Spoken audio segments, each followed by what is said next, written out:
दोस्तों एक लड़के के शादी को सिर्फ 10 दिन ही हुआ था, लेकिन दोस्तों तभी उसकी नई नवेली दुल्हन अपने मम्मी पापा के घर जाने की जिद करने लगती है। तो दोस्तों लड़का बिना सवाल किए बिना कुछ पूछे खुशी खुशी उसको उसके माता पिता के घर भेजवा देता है, क्योंकि दोस्तों वो लड़का चाहता था कि उसकी पत्नी खुश रहे।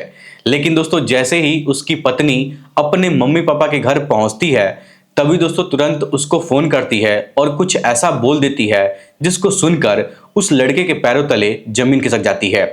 दोस्तों पत्नी उस लड़के से कहती है कि अब मैं तुम्हारे साथ एक पल भी नहीं रह सकती हूं, मुझे तुमसे तलाक चाहिए। अब दोस्तों लड़का जब ये बात सुनता है तो उसको यकीन नहीं होता है कि वो वही लड़की है जिसको वो प्यार करता है, जिसको अपनी जान से ज्यादा चाहता है, वो उसके साथ ऐसा कैसे कर सकती है। दोस्तों वो लड़का सिर्फ और सिर्फ इसी बात को बहुत ज्यादा सोचकर हैरान था कि आखिर सिर्फ 10 दिनों के अंदर उसकी पत्नी के साथ ऐसा क्या हो गया है कि उसकी पत्नी का दिल पूरे तरीके से बदल गया है और वो अपने मायके जाते ही अपने पति से तलाक लेने की जिद करने लगी है।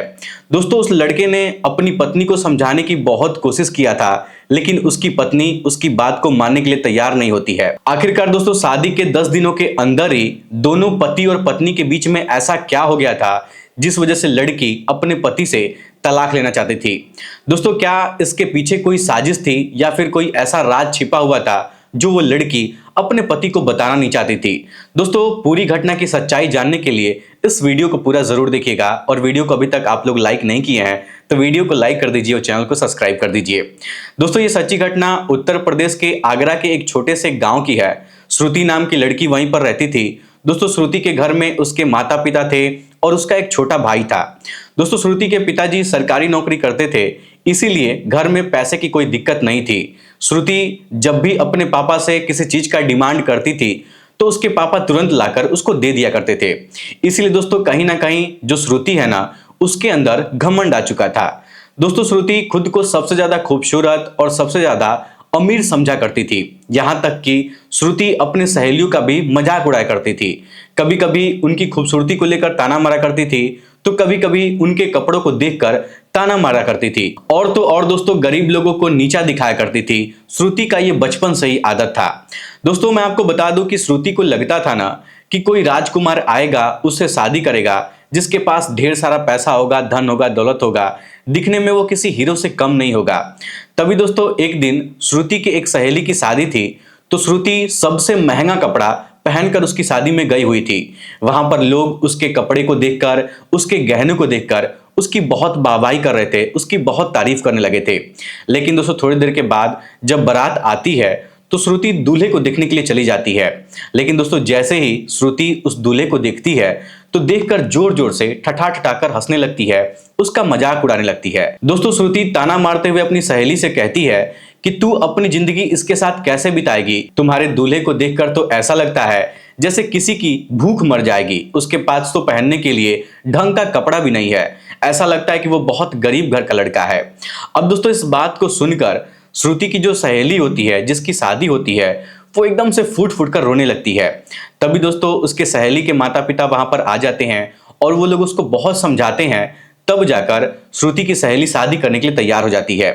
आखिरकार दोस्तों धूमधाम से वहां पर दोनों की शादी हो जाती है। लेकिन वहां पर सभी लोग इस बात को जान चुके थे कि जो श्रुति है वो कितनी घमंडी है और कितनी घटिया किस्म की लड़की है, विवाद कराने वाली लड़की है। खैर दोस्तों ये बात वहां पर आई गई रह जाती है और समय बीता चला जाता है।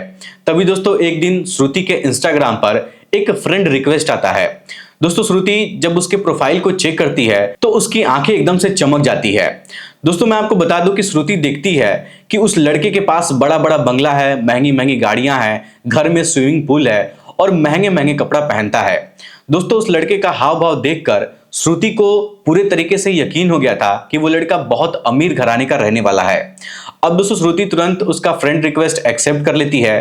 धीरे धीरे दोनों के बीच में बातचीत शुरू हो जाती है। तो दोस्तों कुछ दिनों के बाद श्रुति को पता चलता है कि उस लड़के का नाम अरविंद है। अब दोस्तों अरविंद विदेश में काम करता था और बहुत अमीर लड़का था। अरविंद जब भी श्रुति को वीडियो कॉल करता था तो कभी महंगी महंगी गाड़ियों के सामने खड़ा होता था, तो कभी बड़े महल के सामने खड़ा होता था, तो कभी फार्म हाउस के सामने खड़ा रहता था, तो कभी स्विमिंग पूल में नहाता रहता था और मजे लेता रहता था। अब दोस्तों ये सब देखकर ना श्रुति बहुत ज्यादा उससे इंप्रेस हो जाती है। अब दोस्तों श्रुति को ऐसा लगने लगता है कि उसका राजकुमार उसको मिल गया है। अब दोस्तों कुछ इस तरीके से धीरे धीरे दोनों के बीच में बातचीत का सिलसिला बढ़ने लगता है। ये लोग कई घंटे तक बात करने लगे थे, दोनों के बीच में प्यार गहरा हो चुका था। दोस्तों श्रुति अरविंद से शादी करना चाहती थी, तो श्रुति अरविंद से कहती है, तो अरविंद शादी करने के लिए तुरंत झट से मान जाता है, तुरंत तैयार हो जाता है। तो श्रुति उसको अपने घर बुलाती है, लेकिन दोस्तों अरविंद जिस दिन श्रुति के घर पर जाने वाला था उसके एक दिन पहले अरविंद श्रुति को वीडियो कॉल करता है। तो उस समय अरविंद एक बहुत बड़ी और बहुत महंगी लग्जरी गाड़ी में बैठा हुआ था।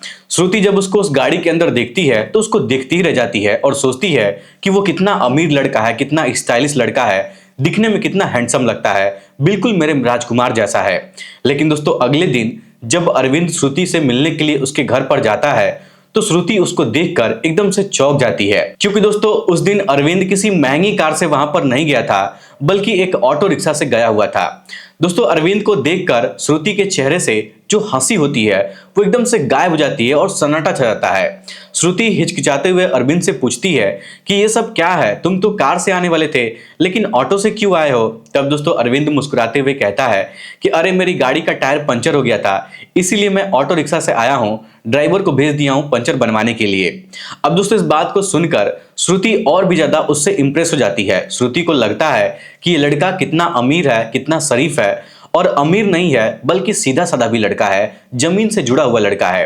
दोस्तों कुछ इस तरीके से दोनों के बीच में प्यार का सिलसिला चलने लगता है। तो श्रुति अरविंद से शादी करने का प्रस्ताव रखती है। दोस्तों श्रुति अपने घर जाकर अपने माता पिता को अरविंद का तस्वीर दिखाती है। तो दोस्तों श्रुति के पिताजी उसका एक एक तस्वीर देखते हैं। कभी वो देखते हैं कि वो महंगी गाड़ियों के सामने खड़ा होता है, तो कभी वो देखते हैं कि स्विमिंग पूल में नहा रहा होता है, तो कभी लग्जरी होटल में खाना खा रहा होता है। दोस्तों श्रुति के पिताजी उसका एक एक सारा तस्वीर, सारा फोटो जब देख लेते हैं तो उनको एक अजीब सी चीज महसूस होती है, वो एक अजीब सी बात नोटिस करते हैं। दोस्तों श्रुति के पिताजी नोटिस करते हैं कि किसी भी फोटो में अरविंद अपने परिवार वालों के साथ नहीं है। तभी दोस्तों श्रुति से वो पूछते हैं कि बेटा अरविंद के माता पिता, उसके घर वाले कहाँ रहते हैं। तब श्रुति झट से जवाब देते हुए अपने पिताजी से कहती है कि उसके घर वाले उससे अलग रहते हैं, अरविंद अकेला ही अपने फार्म हाउस में रहता है। दोस्तों श्रुति के पिताजी को थोड़ा सा शक होता है, लेकिन वो कुछ बोलते नहीं है, अपनी बेटी को देखते हैं, अपनी बेटी की खुशी को देखते हैं, तो ये सब देखकर एकदम से चुप रह जाते हैं। दोस्तों श्रुति के पिताजी कहते हैं ना कि बेटा मुझे ये रिश्ता मंजूर है, तुम अरविंद के माता पिता से मेरी बात कराओ, मैं उनसे बात करना चाहता हूँ।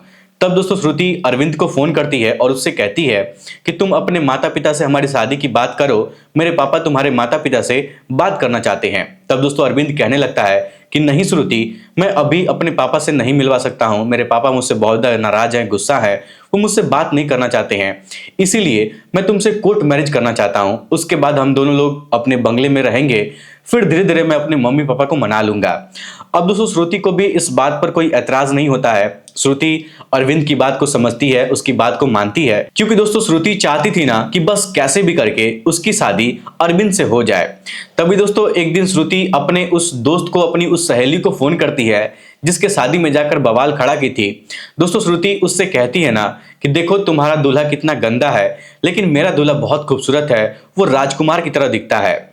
दोस्तों श्रुति अरविंद का फोटो अपनी सहेली को भेजती है, उसको दिखाती है, तो उसकी सहेली उसके पति का फोटो देखती है तो वो कुछ बोलती नहीं है, वो देखकर इग्नोर कर देती है। आखिरकार दोस्तों कुछ समय बाद श्रुति और अरविंद की कोर्ट मैरिज से शादी हो जाती है। शादी होने के बाद अरविंद श्रुति को अपने घर ले जाने लगता है। तो श्रुति को लग रहा था कि अरविंद उसको किसी महल में लेकर जाएगा, किसी फार्म हाउस में लेकर जाएगा, लेकिन दोस्तों जैसे ही श्रुति अरविंद के साथ उसके घर पर पहुंचती है तो वहां का सब कुछ देखकर श्रुति का दिमाग चकराने लगता है।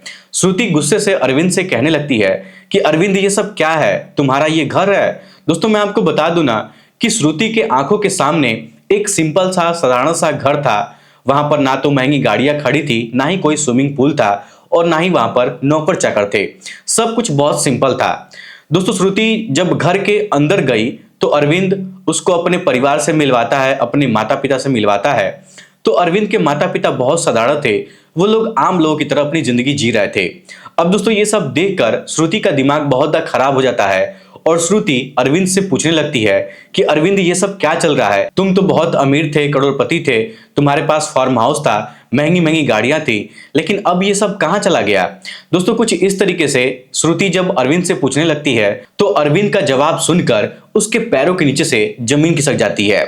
दोस्तों अरविंद श्रुति से कहता है ना कि देखो मैं जो भी कुछ पैसा वैसा कमाता हूं उसके बारे में मेरे घर वाले नहीं जानते हैं और मैं उनको बताना भी नहीं चाहता हूं।